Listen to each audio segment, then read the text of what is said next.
দিন নাস্তা করার পরে আমি ও বলতেছে আমাকে আমার একটু বাইক নিয়ে আমাকে একটু পৌঁছে দিয়ে, আমি ওকে বর্তমানে রাস্তার মাথার এখানে নিয়ে গেছি।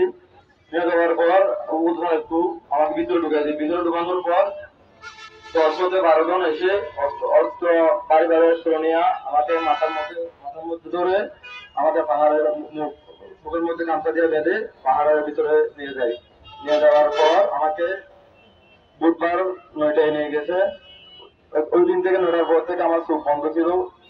তারপরে আমাকে অনেক মারধর করছে, অনেক নির্যাতন করছে। করার পর যতক্ষণ না মুক্তি টাকা দিচ্ছি না ততক্ষণ মারধর করে, বাসায় কল দিয়ে মারধর করে। অনেক মারধর করার পর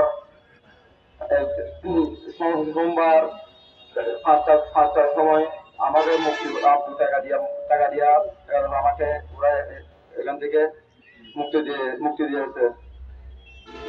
আমি অনেক নির্যাতনের শিকার হয়েছি। আমি এর সুস্থ বিচার চাই। আইন শৃঙ্খলা বাহিনীর কাছ থেকে আমি হেল্প চাই। জনগণের থেকে আমি হেল্প চাই, সহযোগিতা চাই। ওদের নেক্সট টাইম আজকে আমি হচ্ছি, পরে আমার ভাই হবে, আরো অনেক মানুষ হবে। যাতে এগুলো না হয় আপনারা সবাই পাশে থাকবেন। আমাদের গাড়ি এবং আমাদের ব্যবসা বাণিজ্য আমাদের বন্ধ হয়ে যাচ্ছে।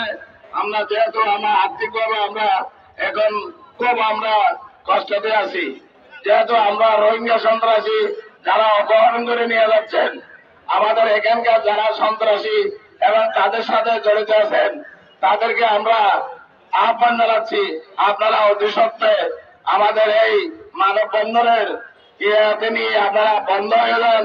যেহেতু আপনারা অপহরণ করে নিয়ে আমাদেরকে টাকা আছে কিনা জানেন না, 10 লাখ টাকা 5 লাখ টাকা মুক্তিপণ চাচ্ছেন, তাই আমরা দিতে পারছি না। আমাদের অনেক মানুষ এখন দিতে পারছে না, ঘর বাড়ি সব কিছু বন্ধ দিয়ে 2 লাখ 3 লাখ টাকা দিয়ে ছড়ে আনছে। আপনাদের অনুরোধ, এই মানববন্ধনের পক্ষ থেকে আমরা অনুরোধ করছি, আমি ডিস্ট্রিবিউটর কমিটির পক্ষ থেকে আমি আমার সমস্ত ভাইদেরকে বলছি, আমাদের এই মানববন্ধন আমরা আরো কঠিন করে নিয়ে যাব। যদি আমরা বন্ধ না করেন, আমরা আসলে রোহিঙ্গাদের অত্যাচারে ভয়ে থাকি সবসময়। আমাদের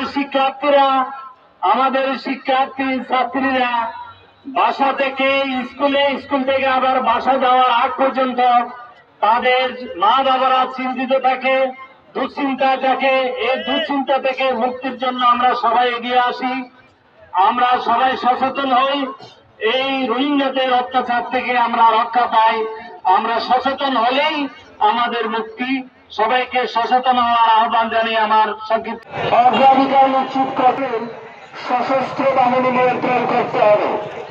প্রিয় টেকনাফ উপজেলার শান্তিকামী জনতা, বিভিন্ন স্কুল কলেজ এবং মাদ্রাসার শিক্ষার্থী শিক্ষক মন্ডলী, আজকে